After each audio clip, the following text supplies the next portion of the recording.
Hello, my name is Justin DeClue, and I'm here today with Will Sloan. And you're listening to the Important Cinema Club. And today, we're going to be talking about Louis Buñuel. But before we get started on the famed surrealist filmmaker, we have a special guest, which we rarely have, someone that was involved with one of the movies that we're talking about.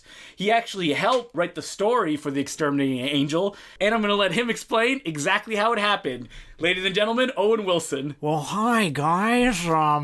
It's an incredible story. I was transported back to 1920s Paris, and who's this special guest over here? Hello, I am Dali. Do you have a movie idea for me?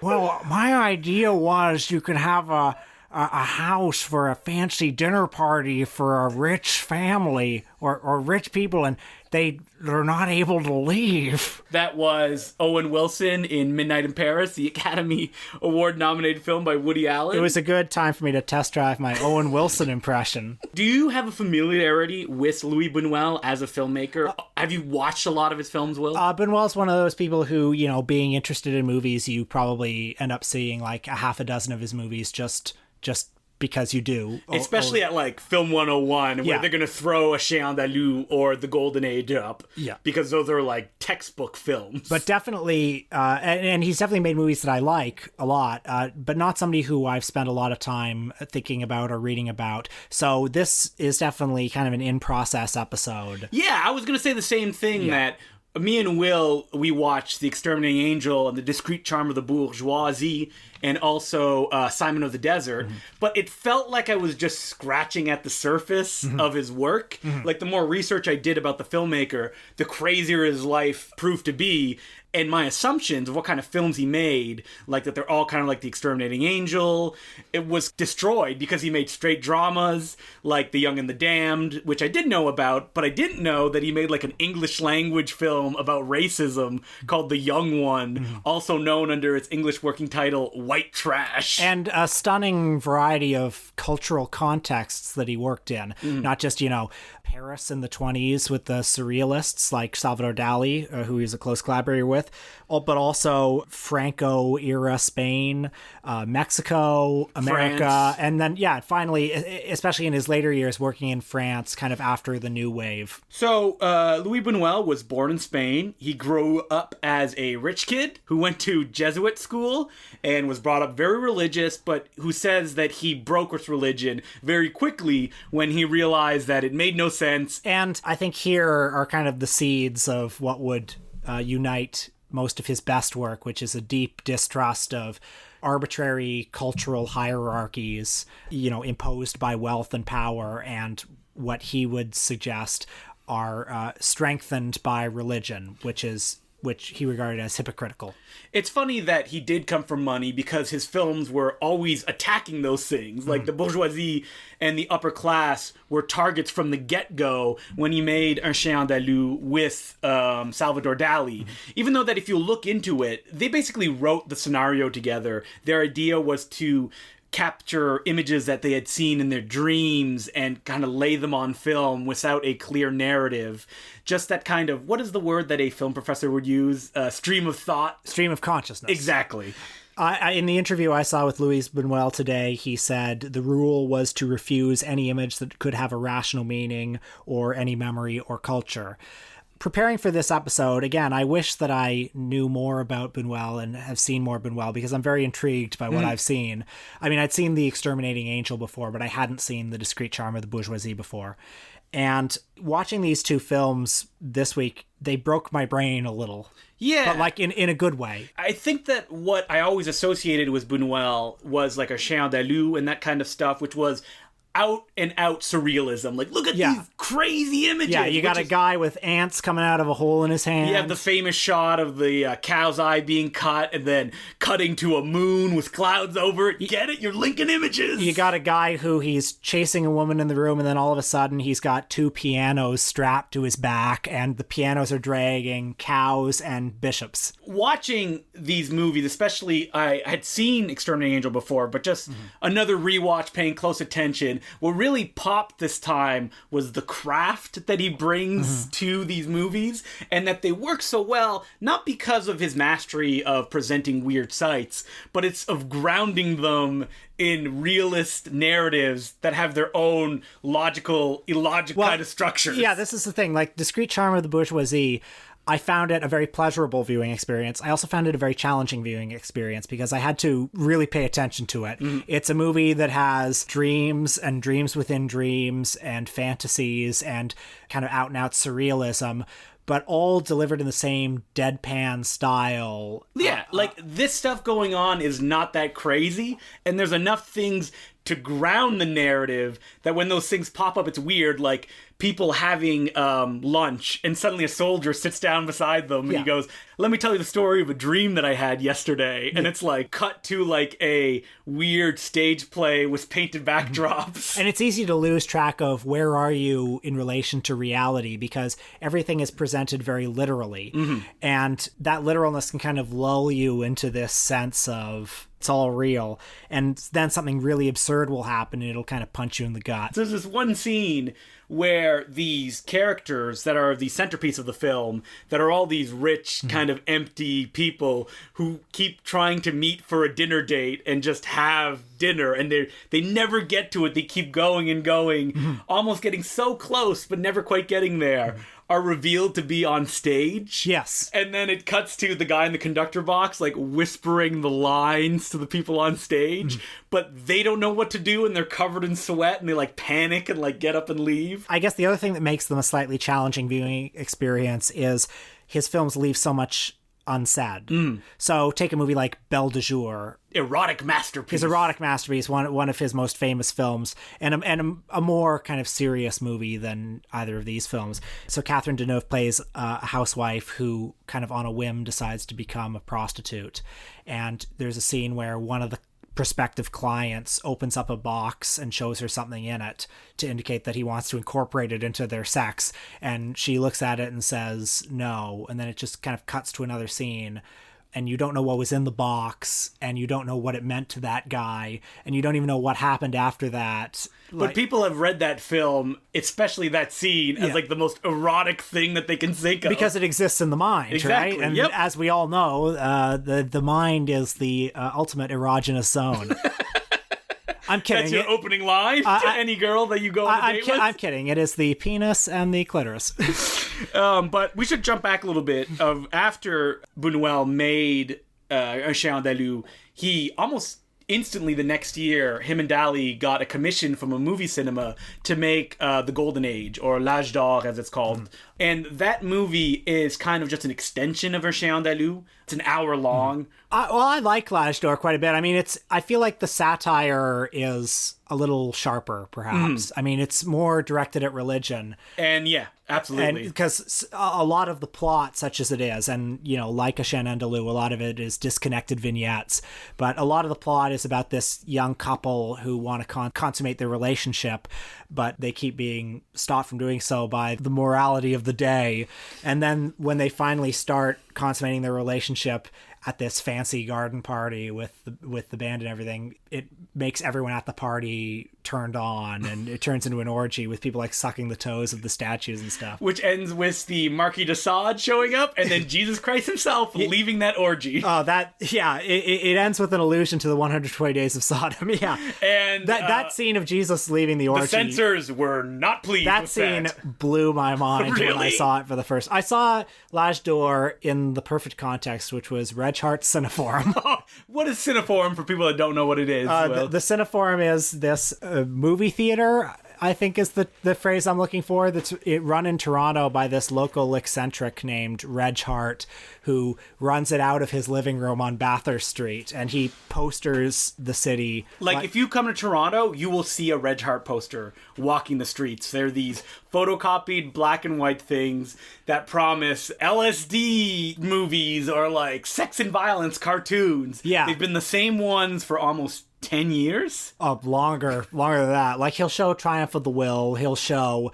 Nosferatu to the music of Radiohead. He has a repertoire, and this is part of his anarchist surrealist film festival. And I mean, something I'll say about Red Chart Cineforum, I wouldn't necessarily recommend going more than once. I mean, don't recommend even going once. even once, frankly. But I mean, there is something to seeing L'Âge d'Or in an environment where it feels a little dangerous. Now, were there other people there? Or I mean, there was me and my friend and no one else. Okay, that sounds like the Cineforum experience. Yeah. So L'Âge d'Or was banned all over the place for a long time.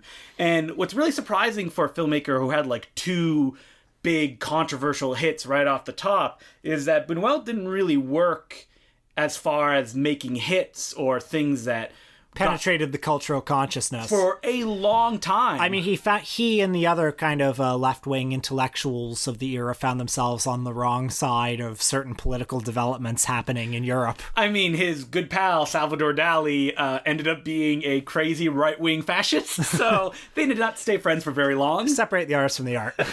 And Buñuel kind of bounced around the world for a while. He went to Hollywood in the 30s, where supposedly he just met a bunch of stars, including Charlie Chaplin, but kind of refused to leave his hotel room to do anything.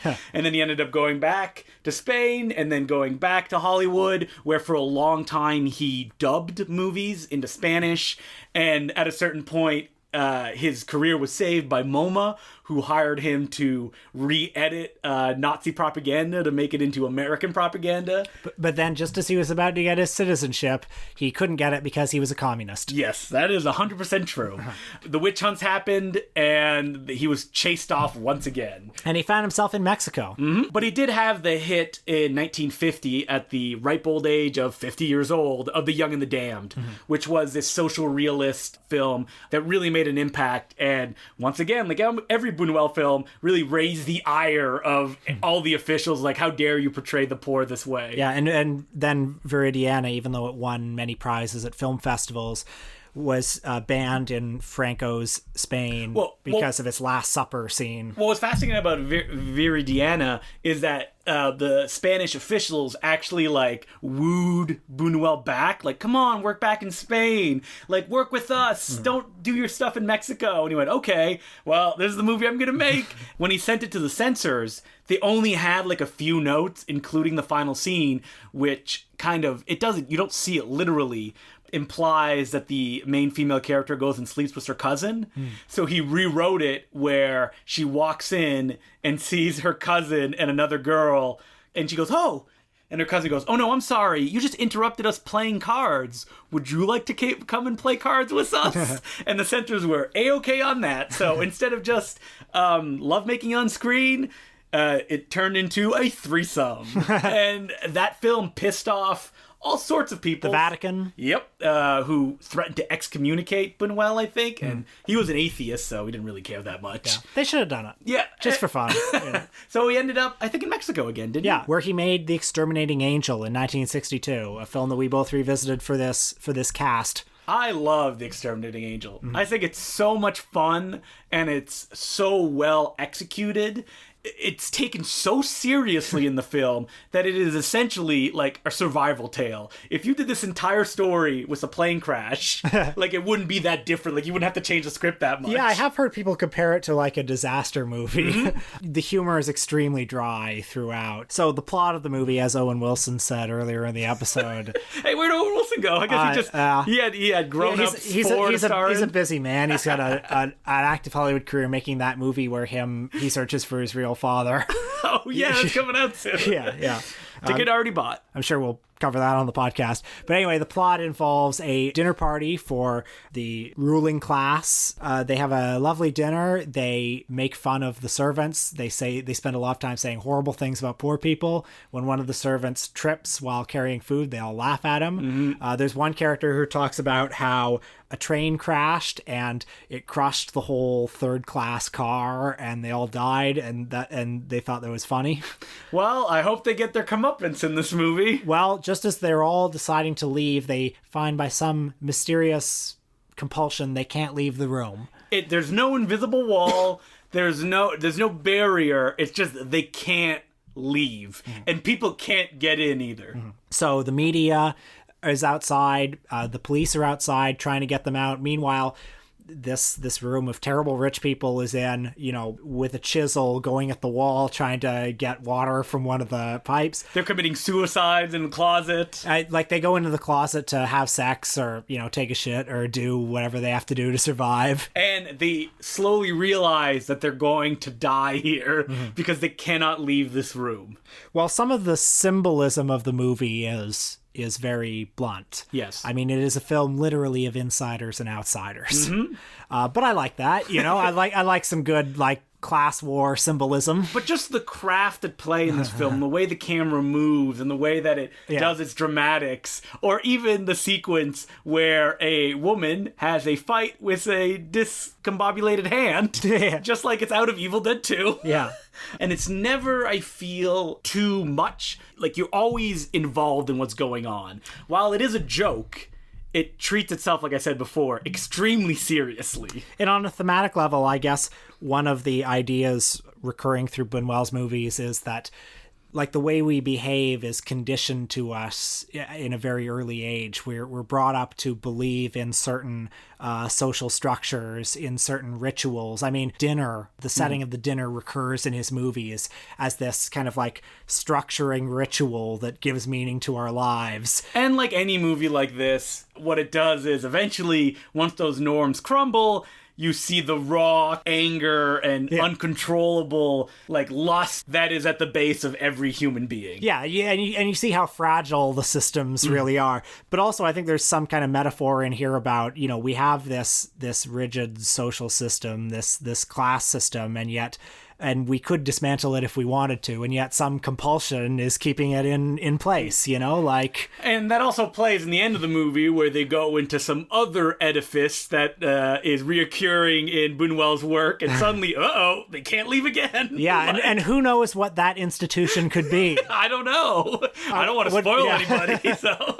We also watched another of his Mexican films from that era, Simon of the Desert from 1965. Which I went, Will, you gotta watch this. It's only 42 minutes long. And I said, sure, 42 minutes, bam. It was originally meant to be a part of an omnibus film, which were all the rage in Europe, like Godard, Louis Malle, even Fellini, all participated in these kinds of films. I believe it was also at one point supposed to be a feature-length film, and the producers simply ran out of money. That's a rumor. I heard an actor say, no, it was always supposed to be this length. This is all the story that he had to tell. Well, I mean, it makes sense because, from what I heard about what the supposed feature would have been, it would have just been further variations on the same theme. It wouldn't have necessarily added much. Which is about Simon, a very devout man. An ascetic saint. I believe his actual name, I've got it written down here, was Saint Simeon Stylites. Gets on the top of a giant column in the desert so he can get closer to God, and that he can kind of put away all earthly matters and really focus on his devotion. But guess what? That wily devil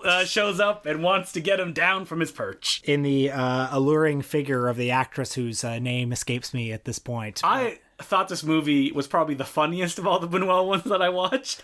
Just from the beginning where a man is like, please heal me, give me back my hands, and then boop, his hands come back, and he just goes back to normal. He's like, come on, kids, let's get out of here. It is very funny. I was having trouble kind of figuring out what Buñuel thought of what he was depicting, because on the one hand, it's sort of a satire about the absurdity of extreme faith. It's ridiculous that this man spends six years, 6 months, 6 days, sign of the beast, on top of this pillar. But at the same time, God exists in this universe. Yeah. Because he is doing miracles. And he's helping. But it's almost saying that, even if God exists, man is so feeble and lame that it doesn't matter. At one point, a priest possessed by the devil starts yelling about stuff, and the priests are like, no, we're against that, It's what is that thing again? I don't know. Yeah. Or even Simon is saying these devout beliefs in God, and he loses his train of thought and forgets what he's saying. It's almost Python-esque at times. You know what? It? It's exactly like Life of Brian. Yeah, that's what it made me think And actually, now that I think about it, the discrete charm of the bourgeoisie reminds me a lot of The Meaning of Life. Mm-hmm. And I think that, like, the Monty Python gang have been pretty transparent about their inspiration of Buñuel and that kind of stuff. I'm not surprised. I've seen, like, the Mr. Creosote bit, for example, could have come straight out of a Buñuel movie. I thought the ending of Simon of the Desert, spoiler, it takes place in modern-day New York, which I guess is meant to represent hell. I thought it was a bit of an anticlimax. Yeah, I thought so too. It feels like there's almost a scene mything because it just cuts from him at the top of the pillar to him suddenly in a jazz club and dancing around wearing his hippie shades, and you expect Dick Miller to come down and be like, hey, have cats. Yeah. I got a new piece of art to show you. So I guess one of the unusual things about Buñuel compared to other directors is that aside from those early surrealist movies, most of his really important movies were made after he was 60 years old.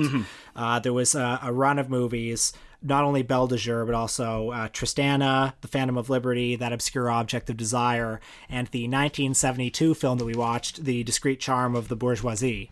Yeah, The Discreet Charm of the Bourgeoisie is usually the first one people go, other than The Exterminating Angel, when they're talking about Buñuel. Like we mentioned before, its structure of these rich people, once again, sticking it to those fat cats, Buñuel, trying to have supper. It's such a perfect story to just hang a bunch of skits on. Yeah. Which is something that, like, in The Phantom of Liberty, he would just kind of toss out. Like, the story is very vague in The Phantom of Liberty, and that I think that the best Buñuel films, of the ones that I've seen, are the ones that have that overriding backbone to, like, hang these gags on. So, wait, you mentioned that it broke your brain. I mean, there were just, like, forever being moments in the movie where I was kind of unsure where we were in reality, like the scene of the soldier remembering him killing his father, or who's not really his father, but the ghost of his mother telling him to kill his father. Or there's the tea house without any drinks in it. The whole gag of that is that they keep asking for stuff to drink, and they're like, oh, I'm sorry, we're out. I mean, it's to mention Python again, it's like the cheese shop sketch, isn't it?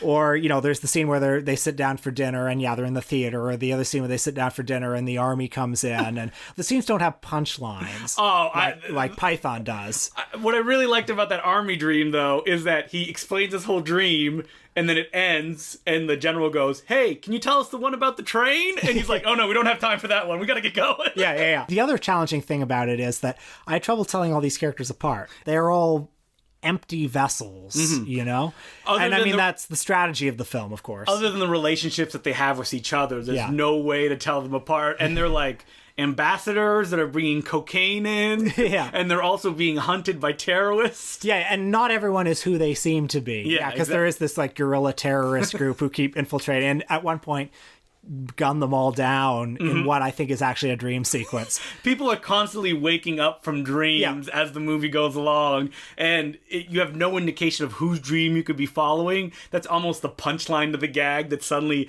a person that gets killed will wake up and then we'll follow it from there. I loved it, though. I'm really glad I saw it, and now I want more Buñuel. I want to learn more. Yeah, I think that's probably the thing that I took away from this week of watching these Buñuel films, is that I had kind of put him in a weird box that I think he was unfair to have been in, because my belief of, I had seen The Phantom of Liberty for some reason, that's one of the ones that I saw, which was so disconcerting and was just a series of skits one after the other, the most famous one being a bunch of people shitting at a dinner table that then have to get up and go to another room to eat. And by the way, South Park basically reprised that gag later, right? You remember there's that episode where they're all shitting through their mouths at a dinner table, to point out the absurdity of the fact that eating is a social gesture, but the actual byproduct of eating, which is shitting, is a private thing. Yeah, that's the thing with Buñuel, is that his name has become such of when you see, oh, that's very Buñuelian, that people kind of forget the actual movies and how they work so well. I remember Guillermo del Toro saying that not a day goes by that he doesn't think of Buñuel. And at the time I was like, wait, what is he talking about? Like, is there a level of surrealism or kind of magic realism in his film? But watching Buñuel's films this week, you can see Guillermo del Toro is also just the way that he moves his camera and he tells stories. Like, there's more there than just like a random goat that shows up. Right. Which, Wes Craven would steal in Nightmare on Elm Street, which he admitted that he stole from Buñuel. So I think that this is a subject that we'll definitely be returning to probably in our Patreon episodes, like maybe picking like specific movies to tackle. Let's do it. But until then, we're going to go on to letters. It's letter time. It's letter time. My little tribute to Nicholas Pickles. So, as per usual, you can send us letters at importantcinemaclubpodcast@gmail.com. This week, the letter is from Elise Moore, who I believe we read a letter that she did last the Jerry week Lewis as well. one. So, the letter, as we mentioned last week, was actually very long. Right, we condensed it. And there was an interesting bit of information in it, wasn't there? Yes. She mentioned that she used to be married to Guy Madden, who we actually did an episode of way back, to the point that I don't remember what we said on that one. Do you? I believe we were in favor of him. And she just wrote back saying that she was very surprised that we talked about him. So the letter continues. I keep hoping that Guy is going to reach that level of fame where some critic somewhere will quixotically decide to reevaluate Twilight of the Ice Nymphs. Since I actually worked on that one. But maybe it's never going to happen. Maybe it's his Dune. Does that mean that Denis Villeneuve will make it? Ice Nymphs 2049? She points out that she is not credited on any of the work in question, although I was offered credit when legally possible. But I'm sure you believe me, because what kind of freak would pretend to have worked on anything Guy Madden had directed that he disowned? Is there any movies that you can think that are like so critically reviled that get reevaluated like 20 years down the line and be accepted as like, oh no, this is actually good? There are tons of them. I mean, Speed Racer. Well, Speed Racer is one that I saw finally last year and really enjoyed. But I mean, I think two very prominent examples recently are Showgirls, notably Adam Naiman leading the charge with his book on that, and Elaine May's Ishtar is a movie that I hear people saying good things about these days. I know. I wish it was a visual podcast because I was making a big face. Ishtar's got good moments. Ishtar has an amazing 20 minutes. Yes. And you wish the rest of the movie was that. Yeah. And it is unfortunately not. Ishtar, I think, is, we've talked about movies where, like, you watch them over and over again, wanting them to be better. Ishtar is one of those movies. Yeah, I've seen it 3 times now. We did a whole podcast on it. And I think the next time I watch it, I'm really going to love it. You think so? Yeah, but then you're gonna get that scene where Dustin Hoffman like pretends to do a. It's problematic. Yes, it is. And other than that, I'm trying to look at my DVD shelf and being like, it's tough to consider movies that were like reviled when I was like a teenager or young that are now like accepted, because I feel like some of those, like, that barrier hasn't been passed in a way that you can go, oh. This George Romero movie, when it came out, tanked, but now everybody loves it. Like, even something like Day of the Dead, which was disappointing after Dawn of the Dead, has been reaccepted. Or famous examples like John Carpenter's The Thing, which was reviled when it was released and tanked at the box office. I think there are certain movies where the fact that they tanked at the box office is almost like, it's almost part of a badge of honor. It's part of the text. I think my example for that would be Charlie Chaplin's Monsieur Verdoux, where the fact that he played this serial killer character and the fact that it was kind of an anti-capitalist movie in like the Cold War and that audiences wouldn't accept it, that's part of what makes it interesting. And then after that, you'll get to The Countess of Hong Kong.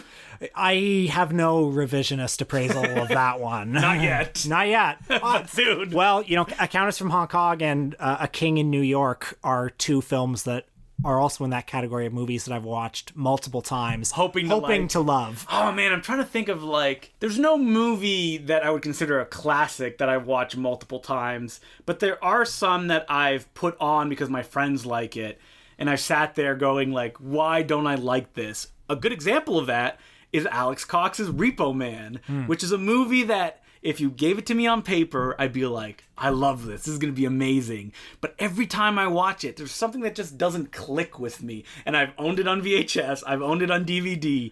And it's just, I don't understand. What don't you like about it? Let's get down to brass tacks. I mean, I haven't watched it in a long time, but it's just, there's something that I can't engage with it. I'm aware that Harry Dean Stanton is good in it. I love the look of it. And what's funny about that is I really love Straight to Hell, the critically reviled film Alex Cox made right after Repo Man, the spaghetti western that he did with a bunch of punk stars and stuff like that. And I adore Walker, which was a film that he made that tanked and basically killed his career, but was released by the Criterion Collection. So it's been reappraised since then. Do you maybe not like Repo Man because of its attitude? It has kind of a almost snarky, disaffected tone. Maybe, but that seems so weird that like that kind of anarchy is something that I would be like against. But you know what? You're right. Maybe it's my complete hate of all things ironic that makes me rebel against something like Repo Man. Maybe one more example I'll bring up that's just an example of how the whims of fashion and context can really affect a movie's release would be Twin Peaks Fire Walk With Me, which over the last, I swear, 2 years has now been reappraised as a masterpiece. But before that, I mean, when it came out, it was a joke, basically. It was regarded kind of half as a cash grab, which is ridiculous to think because it's one of his most uncompromising movies. But it was also seen as just an incredibly unpleasant Also a spit in the face of everybody that liked Twin Peaks, right? Because the series ended on such a emotional cliffhanger. And if then the creator of the show, years down the line, goes, oh, I'm going to make another chapter in the story, what a fan would want is those questions answered. Yeah. And instead, you just got more questions. And also, the show is like a fun show with like Dale Cooper eating pie and solving fun mysteries and having his coffee. And the movie is, you know, living in the home of a girl who's being abused by her father. Tonally, it's just so different. Oh, and I think the other thing about Fire Walk With Me is it just came out at a time when kind of the knives were out for Lynch. I mean, I think there comes a point when an artist has been so praised that people start to kind of worry, like, oh, are we betting the wrong horse here? Like, you know, the point when the artist hasn't quite ascended to master status yet. Like, we've seen enough of his shtick. Like, does he have anything else that he can deliver? Even though what's weird about Lynch is Eraserhead is so crazy, but then he made Elephant Man, which is like a straight drama with touches of his, you know, style. So he had proved himself already in that regard. But also, like, questions about Lynch had been starting to bubble up that kind of came to a head with that movie of like, how sincere is Lynch? Is Lynch sexist? Is it just arbitrary weirdness for weirdness sake? And especially with the second season of Twin Peaks, which disappointed so many people were starting to feel like, well, maybe this guy, maybe he's Gaspar Noé. Yeah. Where is Gaspar Noé these days? He made Love like 4 years ago. Gaspar Noé, I remember, was talking about doing a remake of God Told Me To. I hope he does it. Ugh, that would be amazing. I'd be interested to see what he does. You know what? That. It'd be ponderous, though. And painful to watch. But I'd just be curious. But you bringing up Lynch is a good segue back into Guy Maddin, who automatically people would associate as the Canadian David Lynch, right? Yeah. Because he has that strain of weirdness that is his own. And I believe Maddin has owned up to his debt to Lynch. But the thing about Maddin is, and as Eliza points out, is that he never had that crossover moment like Lynch did. He never had a Twin Peaks, or he never had, like, I don't know how popular Wild at Heart was, but it did have Nicolas Cage and Laura Dern. Like, it was a film that opened in, like, thousands of theaters. The only Guy Maddin film I can think of doing that is The Saddest Music in the World. There definitely seemed a 10-year period when he was perpetually on the verge of breaking out. Like, Saddest Music in the World, and then My Winnipeg was well-received by those who saw it. And then there was Keyhole, which had some bigger stars in it. Well, what's funny about Twilight of the Ice Nymphs is that was supposed to be his breakthrough film. Like, he did it for a studio. It was in full color. Shelley Duvall starred in it.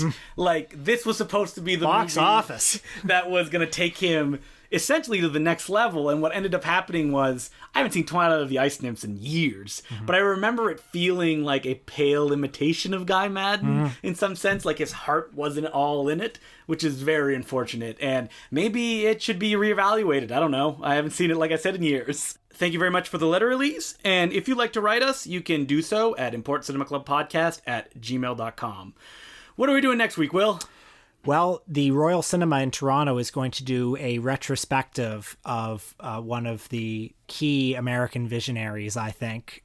So we'll be doing an episode on John Waters. A big figure in Will's life. Not so much in mine. So it'll be a John Waters. Well, you know, we'll see. We'll find. Maybe I'll come to the podcast and be like, I hate John Waters. You've seen a couple of his movies. Yeah, right? I've seen Serial Mom. I've seen Pink Flamingos. I've seen Multiple Maniacs. I've seen A Dirty Shame. Okay. Yep. I've seen CC Bill Demented. So I've seen a lot of them. Also, you've seen half of them. Yeah, I have. Okay. But I feel like, you know... You didn't see them all at once. No, and I haven't seen, I think, the key ones like Hairspray and Polyester.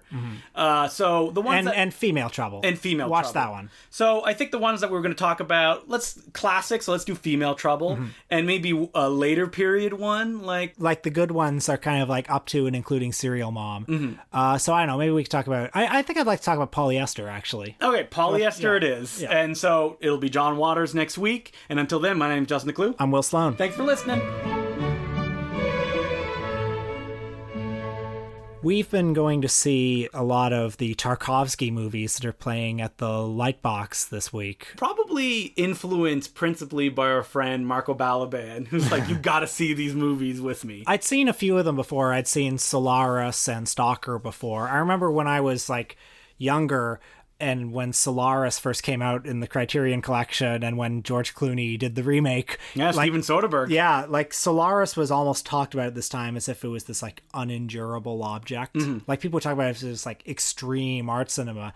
Given that, I'm kind of surprised how popular this retrospective of the Lightbox has been. Well, what I found really surprising is that talking to some people who are really excited about it, the fact that a lot of them are playing in 35mm is a rarity, which I assume that these kind of prints were the like evergreens when it came to like retros and stuff like that. Like, let's toss the Tarkovsky on, maybe some Antonioni as well. We've got Exterminating Angel, yeah, sure, whatever. But no, supposedly they're very rare. Yeah, Tarkovsky, I guess, hasn't been seen that much recently. I mean, but why is he so popular at this particular moment? Because Antonioni seems out of fashion to me. I think it's like, rich guy, white people stuff. That's how people view Antonioni. Yeah, just emptiness. Fairly or unfairly, I don't think Bergman is particularly in fashion because the stuff that he deals with, like man's crisis of faith, aren't things that preoccupy intellectuals much anymore. But Tarkovsky, these screenings have all been sold out pretty much. Yeah, and like all of Toronto seems to be there at every single one of them. I've been trying to think of like, why is it now?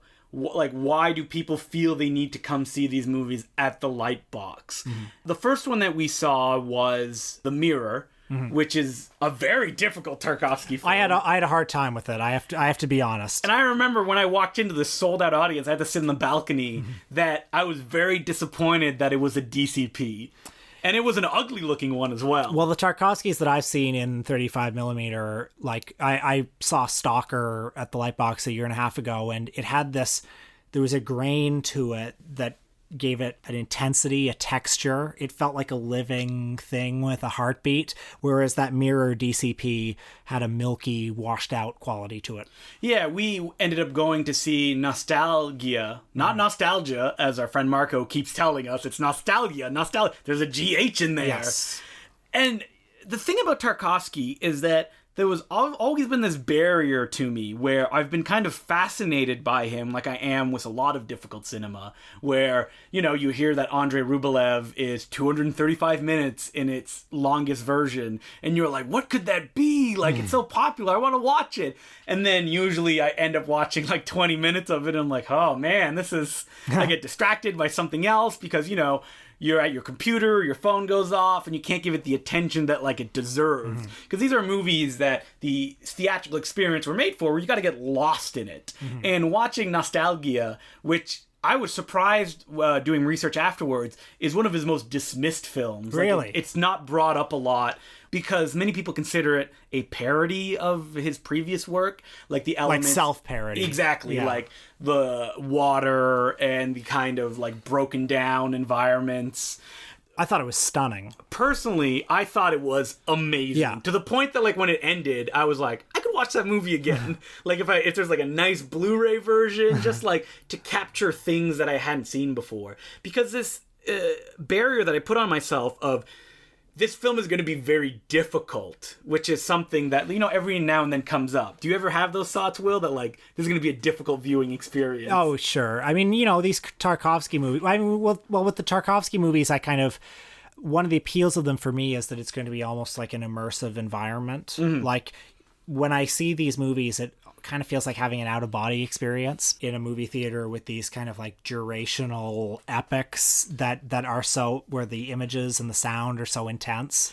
Watching Nostalgia on screen, what really like hit me almost right away is the mastery that Tarkovsky has of like texture and sound. And while you may have no idea what's going on, like I still don't really know what Nostalgia was about. Well, I was very moved by the tone and what I got from the story, especially in the context of that this is the movie he made in exile from the Soviet Union. And, you know, it's about this man researching the life of a composer in exile and also being kind of in exile himself. And then, you know, the last image, it's like time and space sort of converge on each other, and all areas become one area. And I think in the context of Tarkovsky's life situation, that all seemed very moving to me. But most importantly for me is that the movie was very funny. Yeah. Like, this is a film that has a lot of, like, visual gags, and I kind of became intoxicated at the way Tarkovsky would move the camera. There's a famous shot near the end of the movie that I didn't know about, where just the main character has to carry a candle across like a drained pool to reach the other end. And it's a kind of sequence that you only start to realize what's happening as like minutes go by and the candle goes out and he has to do it again. And the way that the camera captures this decaying surrounding that he's going in, and the exhaustion on the man's face, while at the same time the suspense of what's going on, like, will he make it to the other side with the candle? And all this is playing in one sequence with no cuts. It's so amazing that I feel like this is the stuff that I wish someone had taken me aside and been like, hey, you know, you can have fun with this. You could watch the beginning of the film and compare it to the kind of crumbling gothic horror films that you like, Justin. Like, this is just an extension of that. But no, nobody ever told me that. And I always felt kind of intimidated by these kind of movies. Because we've talked about doing a Tarkovsky episode, and we're like, I don't know about that. Well, like, I feel like I haven't quite lived with Tarkovsky enough yet. Yeah. He's a filmmaker that I feel is so complex, and that there is no real through line to his films most of the time, other than being completely involved in his life and his political identity, that everybody can take something different from it. I guess. I was very intimidated by The Mirror when I was watching it. I had no fucking idea what was going on. I mean, it's one of those movies where like there are scenes in the past and the present, and there are dream sequences and there are memory sequences, and there are people playing multiple roles. Reading about it, like, some of the characters are played by his mother or his then wife. And then when you also like weave in the elements of Russian history that take place into it with like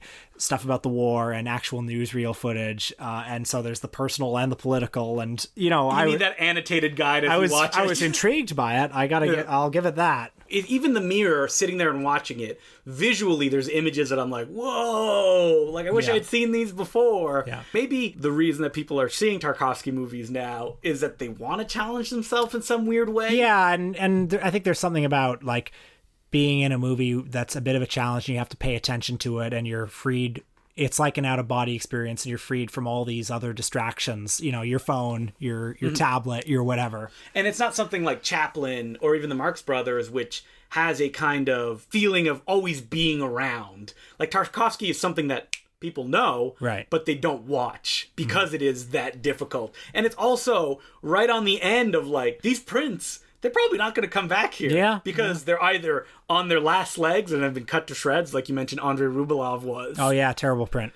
Or something like The Sacrifice is a 4K restoration. And what happens when those come out is that they just quietly put the prints away because they don't want people to watch those. They want them to watch the restoration. They spent money on these 4K restorations. I think that's such a tragedy. I think, because even watching Nostalgia, as we were sitting there, it wasn't a perfect print. Like, there was like the weird footsteps that happen sometimes when an audio track goes off, but it almost sounded like rain in the film at all times, and created its own atmosphere that we will never experience again watching that film. The colors were so rich. Yeah. The blacks and the teals and the blues were so rich. So basically, if these movies or any movies are coming to your town, you should go and see them. And the official Important Cinema Club position is that art films can be fun.